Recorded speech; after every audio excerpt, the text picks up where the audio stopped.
Bună și bun venit pe canalul meu de YouTube. Eu sunt Magda și în clipul de astăzi o să fac a treia parte din serialul acela cu Junk Journal August. Din păcate m-am gândit că nu voi face la Pitești chestia asta, dar m-am răzgândit. Așa că nu am tot ce este acolo și voi folosi cam ce chestii am adus aici. Așa că o să vă las în descriere linkul videoclipului de la Shanuki Art și să vedem ce o să iasă. Cum nu am adus jurnalul cu mine, am luat o foaie normală dintr-un bloc de desen și am împărțit-o în jumătate, pentru că atât am împărțit și hârtiile acelea din jurnalul de artă. Așa că nu cred că are vreo importanță fața pe care este. Vreau să vă arăt că am decupat stencilul acela pe care îl găsisem la finalul unei cărți de călătorii, luată de la o firmă de travel. Mi-a luat destul de mult, dar îmi place cum a ieșit. Oricum este din carton și un carton destul de subțire, așa că nu voi putea folosi pe el pastă de structură. Și am găsit aici acest acril depictat pe materiale, care este un alb, și voi folosi chestia asta de la înghețată, bățul de la înghețată, ca să dau, tot cu el am mai folosit, să iau culoare de aici. În loc de gesso am acrilicul acesta alb și voi da puțin mai apos ca să se vadă, să fie cât de cât transparent. Acolo Shanuki folosește hârtii cu diverse modele, cum sunt în caietele acelea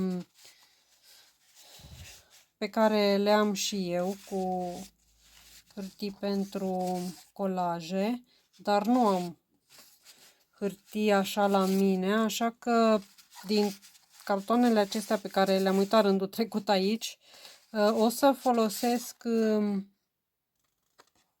bejul acesta. Ea folosește un roz, folosește ceva cu flori. Tot oscilez între acestea două.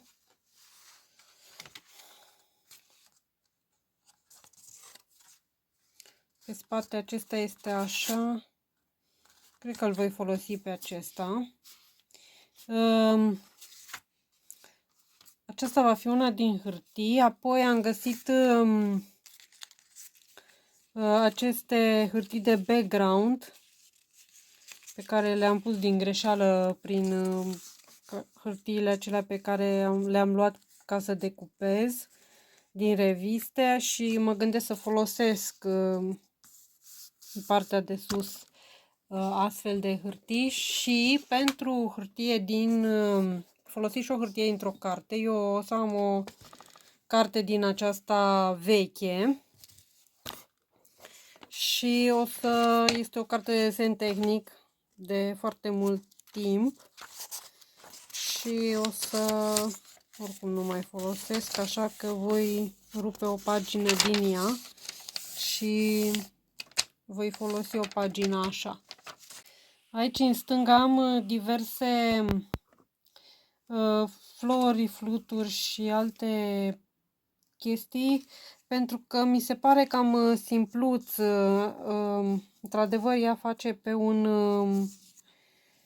o pagină foarte mică și nu are rost să încarce pagina aceea, dar cum eu voi face pe o foaie practic de A4, mă gândesc că partea aceasta va rămâne destul de goală și mă gândeam să decupez ceva și să pun acolo ori flori, ori fluturaș, ori ceva.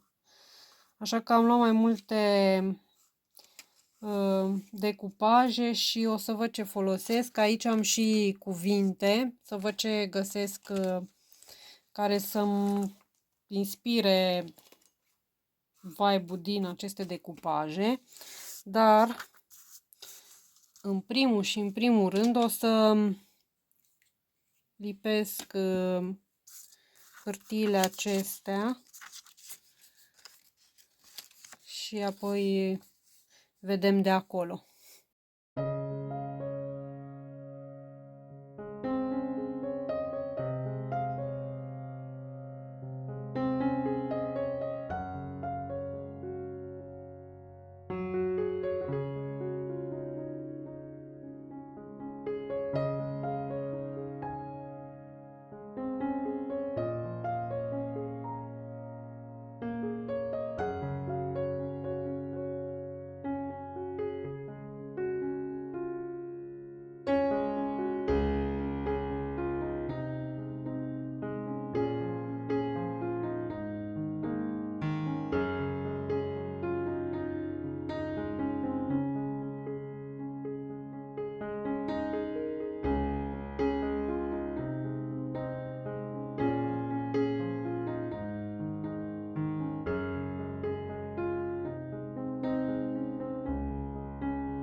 În videoclip a decupat 3 cercuri din fiecare model de hârtie. Aș vrea totuși, pentru că am șablonul acesta de floare, să folosesc o astfel de floare. Să sperăm că asta trebuia să fie sub, dar în fine. Din păcate aici floarea încă, patternul acesta este destul de mic, dar asta este. Așa că până se usucă lipiciul o să decupez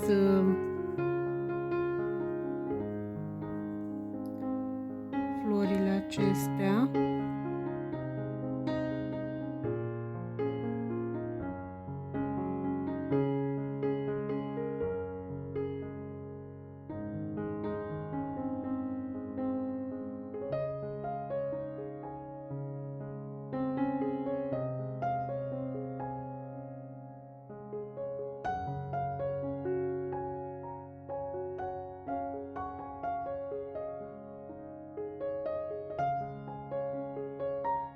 Am decupat floricelele, aici nu am mai avut aceeași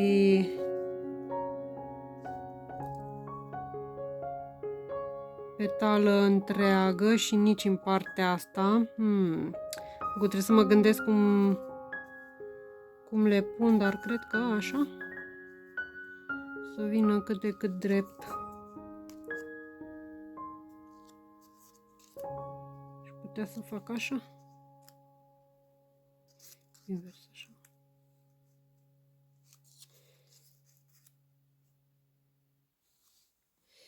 Și pentru că e destul de mare floricica aceea,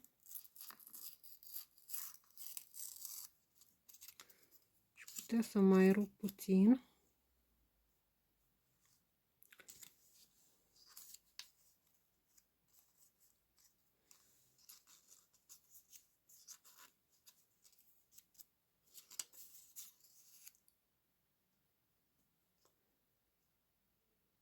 Ok.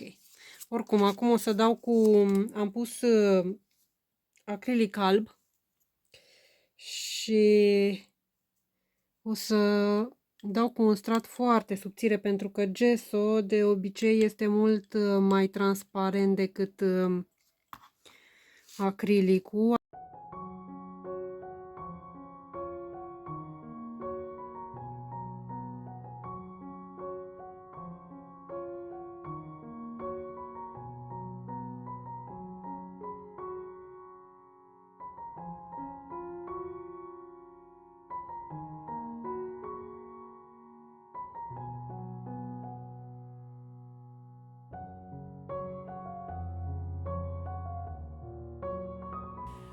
Am dat pe toată suprafața pentru că hârtia este destul de subțire și la fel face și Shanuki în videoclipul ei. O să aștept să se usuce tot acrilicul acesta și Apoi sunt curioasă să văd cum funcționează cu pasta aceasta care e tot un acrilic. Nu știu dacă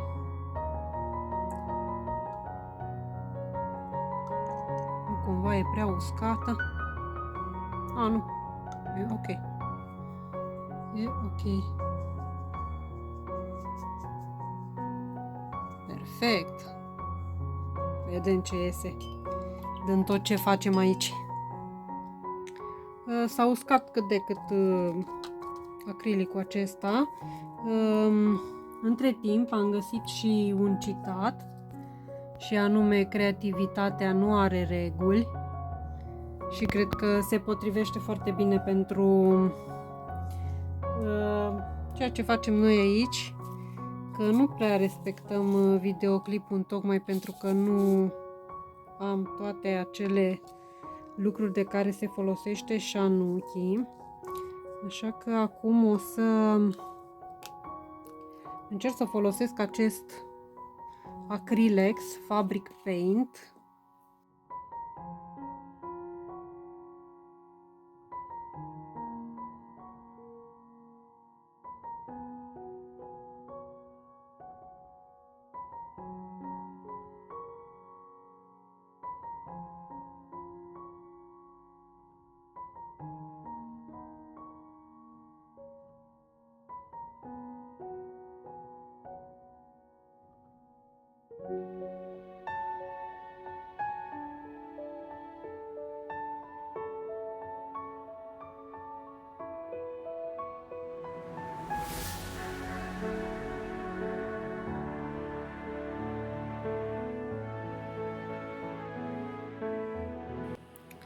Aseară mi s-a terminat bateria la camera, așa că nu am mai filmat, dar vreau să vedeți cum au ieșit aceste frunze. Am folosit pattern-ul acesta pe care l-am găsit pe spatele unei cărți de travel și am decupat toate chestiile astea, dar după ce l-am folosit m-am gândit că poate trebuia să-i dau cu un lac înainte, pentru că aici s-a lipit de hârtie, nu se vede, și o să intervin cu apă să atenuez marginile acestor frunze, dar cred că o să încerc să dau la Sibiu cu un lac peste, să vedem ce efect va avea. Poate nu se va mai lipi atât de rău de pagină când îl folosesc, dar vă încurajez să faceți, dacă găsiți astfel de pattern-uri, să le decupați și să le folosiți ca și stenciluri. Să sperăm că după o zi încă mai pot fi aceste margini muiate de apă, deși văd că nu prea.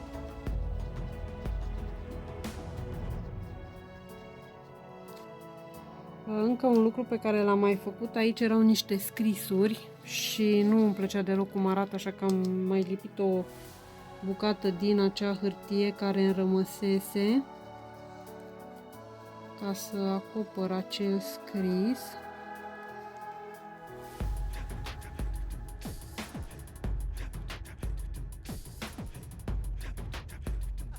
În videoclip folosești niște culori pastelate, asemănătoare cu culorile folosite pe hârtiile lipite. Eu nu am decât aceste culori.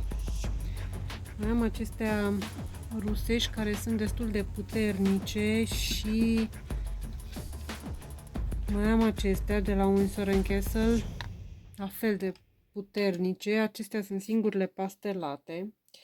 Așa că o să le folosesc pe acestea, că au și tonuri care se aseamănă cu hârtiile pe care le-am folosit eu.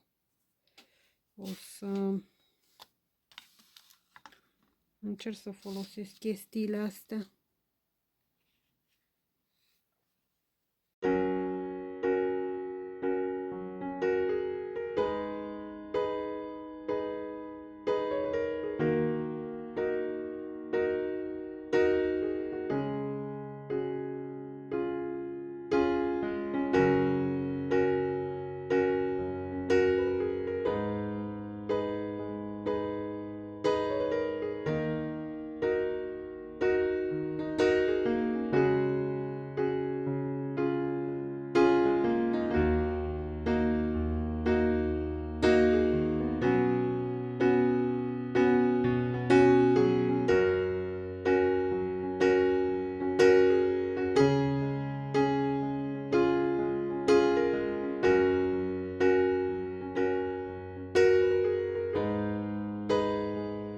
Am amestecat puțin culorile acestea. Verdele nu se vede chiar foarte bine, că afară este foarte înnorat.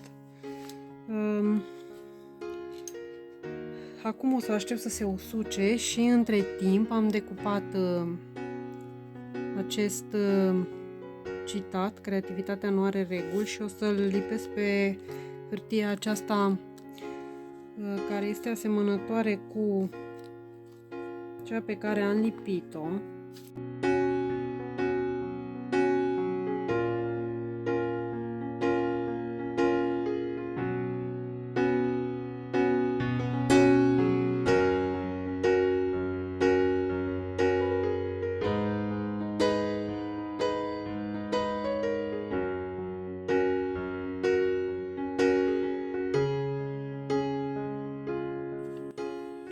O să lipesc floricelele acestea până se usucă în partea cealaltă și o să le lipesc opus de paginile din care le-am tăiat.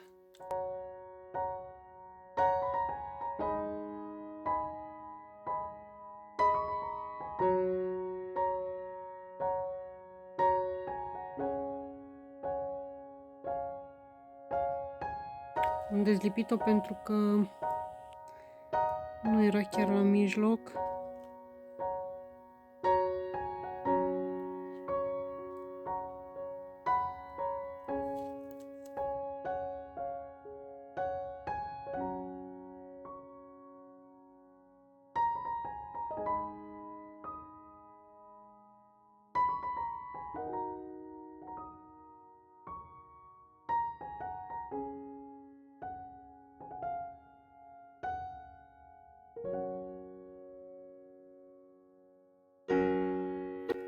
Ce părere aveți? Am luat fluturile acela albastru pentru că vroiam ca aceste culori să fie mai mult în mijloc, mai ales că albastru este foarte puternic, vreau să rămână doar aici. Și am făcut așa ca o poveste în care intri și îți folosești tot ce poți pentru a-ți crește creativitatea și pentru a zbura. Ce părere aveți? E cam prea mult? Să mai iau din ele? Să las doar așa? Că nu am lucruri foarte mici și vroiam să fac decât un echilibru între imagini, dar aici nu este verde și în partea asta lipsește verdele.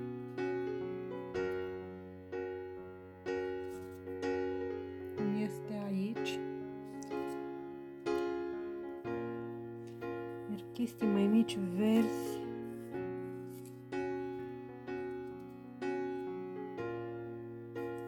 parcă nu îmi place ce am.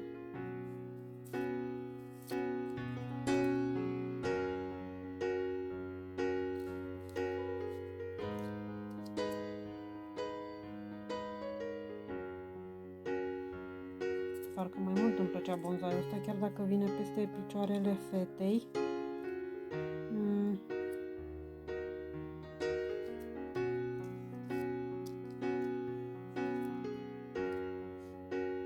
Mai bine așa.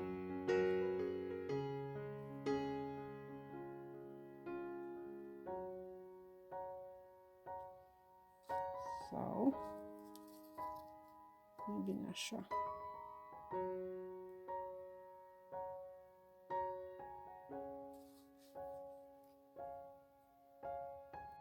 Așa îl voi și lăsa, dar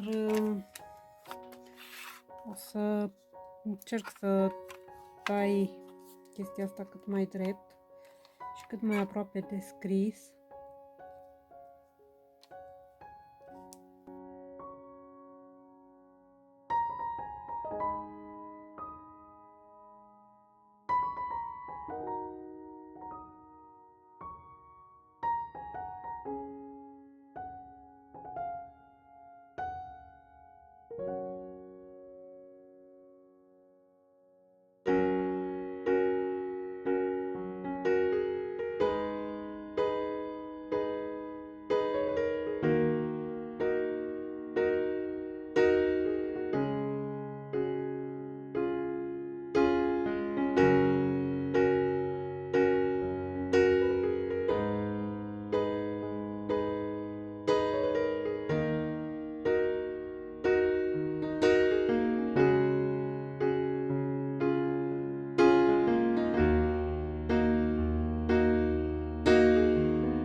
Așa arată partea a treia din serialul Junk Journal August. După cum vedeți, aici am ajuns. O să vă las în descriere și linkul videoclipului lui Shanuki, să faceți o diferențiere și să vedeți că puteți obține lucruri frumoase, chiar și dacă nu aveți tot ce are Shanuki acolo. Eu am vrut să folosesc toate aceste tăieturi pe care le am din reviste, pentru că, după cum ați văzut, am foarte multe, așa că am dus puțin mai departe tot acel episod, dar îmi place foarte mult cum a ieșit, chiar dacă eu am îndoit-o aici pe spate și, sincer, o să îi pun puțină apă și o să încerc să o îndrept. Sunt curioasă dacă merge, dar aș vrea să o las așa și nu să o îndoi. Deși în videoclip Shanuki a făcut pe două părți de hârtie, două bucăți de hârtie, dar eu voi lăsa așa pe una patru, așa mare. Chiar îmi place cum a ieșit și îmi place că am creat așa ca o poveste și am reușit să folosesc toate aceste imagini ca să creez o poveste. Dar da, așa că vă provoc să faceți și voi și cu ceea ce aveți să încercați să creați și voi lucruri frumoase. Așa că dacă faceți ceva, vă aștept să-mi dați un tag pe Instagram sau Facebook, aveți linkurile în descriere și noi ne vedem într-un clip următor, pe data viitoare.